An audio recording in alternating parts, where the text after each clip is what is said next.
भजन लाल जी, आप कह रहे हैं कि मौका मिलते हैं हम सब कुछ करते थे, तो इससे बड़ा जघन्य अपराध नहीं हो सकता। ये राजस्थान की सबसे बड़ी घटना आपके मुख्यमंत्री बनने के बाद कि पूरी इन्वेस्टिगेशन बच्चे के पिताजी ने की, पुलिस सो रही थी नागौर जिले के अंदर। उससे पहले अगर इसका खुलासा नहीं होता है तो लोग इस मामले के अंदर विरोध भी कर सकते हैं सरकार का। लोग इस प्रशासन मौन है। इसके अंदर पुलिस अधीक्षक से लेकर नीचे के स्तर तक जिन जिन अधिकारियों के पास पीड़ित गया था उन सब के खिलाफ सरकार को कड़ी कार्रवाई करनी चाहिए। जिस सेंट पॉल स्कूल के अंदर बच्चा पढ़ता था उस स्कूल के कुछ लोग भी संदिग्ध है, उस गिरोह के अंदर शामिल हो सकते हैं, उसकी भी उच्च स्तरीय जांच होनी चाहिए।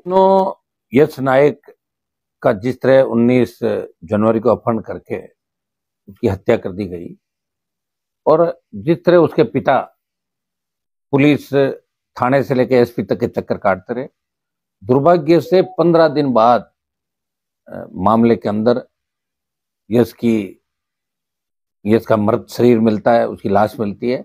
उसके बाद पुलिस आनन फानन के अंदर आरोपियों को गिरफ्तार करती है। लेकिन दुर्भाग्य से इतना बड़ा गैंग नागौर के अंदर चल रहा था, इस गैंग को कौन ऑपरेट कर रहा था, कितने छात्रों के साथ इन्होंने इस तरह ब्लैकमेलिंग करके किस तरह इन्होंने बच्चों के साथ कुकर्म किए होंगे, कुकर्म के प्रयास किए होंगे।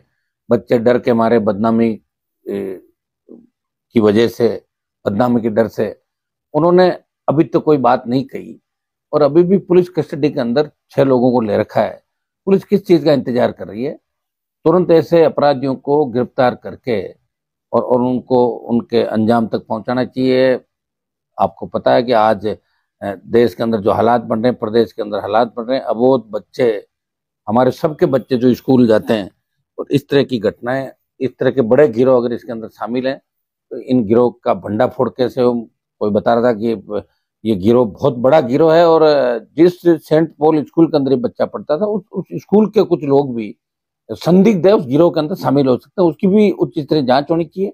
और इस मामले में मेरा तो सरकार से मेरी ये मांग है, भजन लाल सरकार से, भजन लाल जी, आप कह रहे हैं कि मौका मिलते हैं हम सब कुछ करते थे, तो इससे बड़ा जघन्य अपराध नहीं हो सकता। ये राजस्थान की सबसे बड़ी घटना आपके मुख्यमंत्री बनने के बाद। राजस्थान की विधानसभा चल रही है, हौसले देखिए कि चलती विधानसभा के अंदर इन लोगों ने इस तरह की दहशत फैलाई, एक बच्चे को मार दिया।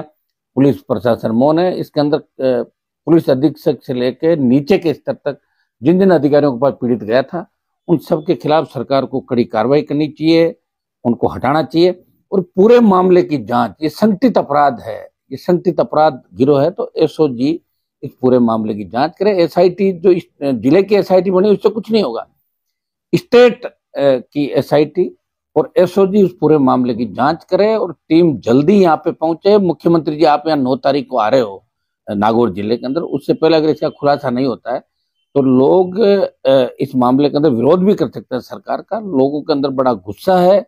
ये जो दलित, जिस तरह बालक की जघन्य हत्या की गई, अगर पुलिस प्रशासन समय पे चेतता, अगर पुलिस कप्तान और इनकी जो थाने की टीम समय पे चेतती तो इस बालक की जान बचाई जा सकती थी। अब जितने बड़े जो मीडिया के माध्यम से हमें जानकारी मिली और भी सूत्रों से जानकारी मिली है कि पूरी इन्वेस्टिगेशन बच्चे के पिताजी ने की, पुलिस सो रही थी, मोटरसाइकिल, सारे सीसीटीवी फुटेज उसने सारे खुद लाके और पुलिस को दिए, तो पुलिस के हाथ पे हाथ रख के सो रहे। क्या पुलिस कमाने का ही काम कर रही है? अभी जो डोडा पोस्ट पकड़ा गया था आपका, जिसके अंदर इनाम रखा आपने, डोडा बहुत बड़ी तादाद के अंदर करोड़, 5 करोड़ का जो डोडा पकड़ा था आपने चुनाव के दिन, उसमें बड़ा लेन देन पुलिस ने कर लिया। आरोपी की बात तो ये करें कि कौन आरोपी है, अभी तक उस आरोपी का नाम भी आपने नहीं बताया, किस पे इनाम घोषित किया। जिस तरह डंपर चोरी के मामले डीडोना और नागौर जिले के अंदर हो रहे हैं, 15 से ज्यादा डंपर किसानों के चोरी हो गए, उनका जीपीएस उखाड़ के वो कितने टोल नाकों से होते हुए, थानों के सामने से होते हुए मेवात की बड़ी गैंग डंपर चोरी कर रही है। एक संत की मेड़ता क्षेत्र में हत्या हो जाती है। नागौर अपराधियों की ऐश का बन गया, अपराध का अड्डा बन गया। मुख्यमंत्री जी, आप नागौर तो आ रहे हो, लेकिन कम से कम नागौर को ठीक तो करो। इस मामले में मैंने डीजी साहब से आज बात की है, अभी पीड़ित परिवार से मिलने भी जा रहा हूँ। मैंने देखा कि कई बार जनता पार्टी और कांग्रेस के नेता झूठी वाई लेने के लिए सोशल मीडिया पर डाल रहे थे, लेकिन उन्होंने पीड़ित की सुध नहीं ली और उसी का परिणाम है इस तरह की घटनाएं नागौर के अंदर देखने को मिलती है।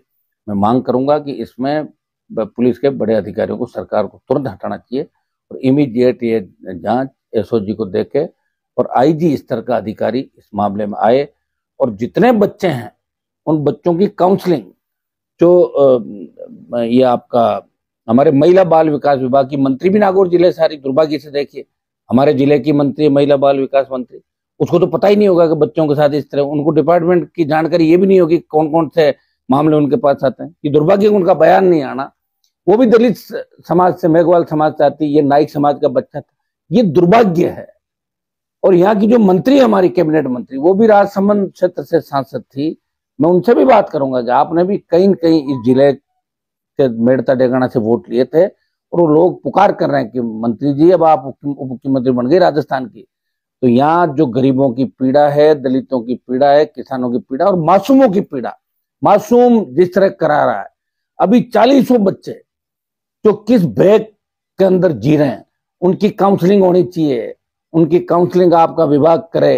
अब मंत्री जी आपसे जवाब मांग रही, जाहिल की जनता ने आपको वोट दिया, आपको जिताया, आप 5 साल जाहिल नहीं आई फिर भी जिता दिया, लेकिन अब जवाब मांग रहा है कि आप यहाँ दौरे कर रही हो, घूम रही हो बार बार, आपको पता नहीं इतनी बड़ी घटना हो गई। तो ये मुख्यमंत्री जी की सरकार की संवेदनशीलता नहीं है, ये संवेदनहीनता है। सीएम नो को आ रहे हैं, इससे पहले इस पूरे मामले के अंदर उच्च स्तरीय जांच होनी चाहिए। राष्ट्रीय लोकतांत्रिक पार्टी इस मामले को लेके आगे की विवेचना तैयार करेगी, हमें इस मामले को लेकर क्या करना है।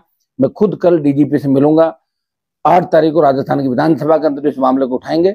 दोषियों को बख्शा नहीं जाएगा, दोषी कोई भी। और जिस तरह बुलडोजर चला है, वो अतिक्रमण पे बुलडोजर चला, हम चाहते हैं कि पीड़ित का घर, जो आरोपी है उसका पूरा घर तोड़ा जाए, दूसरी जगह उसका जो मकान है, इस मकान में सिर्फ तबेला तोड़ दिया आपने, बाकी जगह तो बची है, बुलडोजर पूरा चले और दूसरे मकान भी अभी चले। ऐसे मामलों में खाली झूठी वाई लूटने के लिए अपन कहते हैं हमने बुलडोजर चला लिया, तो अतिक्रमण तो हर किसी का हटता है, अतिक्रमण हटाना अलग बात है और आरोपी के घर पे बुलडोजर चलना अलग बात है।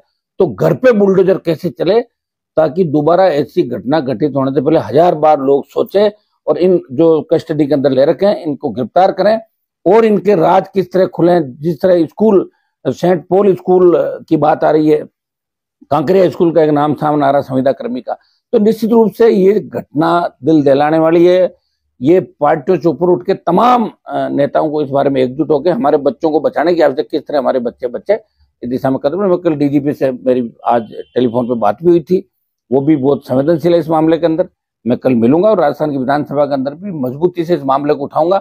जांच एसओजी का, आईजी स्तर का अधिकारी जांच करे, स्पेशल टीम राजस्थान सरकार बनाए, पीड़ित परिवार को मुआवजा मिले। खाली मुआवजा का कागज भेजने से कुछ नहीं होगा, सरकार को पीड़ित परिवार को मुआवजा देना चाहिए।